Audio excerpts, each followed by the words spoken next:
waxaan idin faahfaahinayaa idin sharaxayaa habka la isu diiwaan gelinayo. waxaynu isu diiwaan gelinaynaa marka koowaad qofkii gaangaadhay gaangaadhka ah ee aan hore isu diiwaan gelin wuu is diiwaan gelinayaa. qofkii aan hore isu diiwaan gelin ee gaangaadhay iyo qofkii weynba ee aan hore isu diiwaan gelin wuu is diiwaan gelinayaa.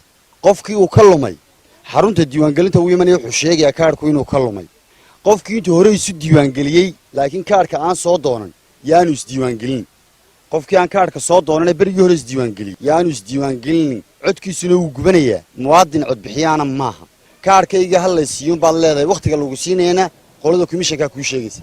qofkii uu ka lumay isaguna wuu sheegaya kaadhku iga lumay. halka saddexdaa qodob meela fahanteen. qofkii kaadh bedel ah ee deegaanka iminka u soo guuray ama shiikh iska diiwaangeliyey ama magaalo kale oo degmo doorasho iska diiwaangeliyey isaguna wuxuu sheegayaa inuu kaadh bedel doonayo, kaadhkiisina uu haysto. waxaa intaaba ka horraysa haddaba intaaba waxaa siroo ka horraysa caawa miyaad ogtay kaadhkaaga inuu kuu sugan yahay meel kuu yaallo? qof walowba miyaad ogtay kaadhkaaga inuu kuu sugan yahay oo uu meel kuu yaallo? cidda caawa ogaatay inaanu kaadhkeedii meel oolin yaana idin dhaafin kaadh cusboonaysiinta. qofkii uu ka lumayow yaana idin dhaafin inaad cusboonaysato. haddaad isku hadlaysaa sidaa qolkaagii hurdadu kuu yaalla oo aanad ku ogeyn, qof walba caawa jeegare qof walba kaadhkiisa ha hubiyo. qofkii qaangaadhay kuyada hore hawla galo. waxay soconaysaa waa 4 cisho. 13 bisha maanta labada inoo maraysa 11 cisho hadhay maanta. 10 cisho hadhay maalinta diiwaangelintu bilaabmayso ilaa maanta 10 cisho u dhaxeeya. qof walba hubso gurigaaga wixii joogeen diiwaan gashaneen hubso. kii uu ka lumay hubso. kii hore is diiwaangeliyey ee aan kaadhkii berigaa qaadan hubso.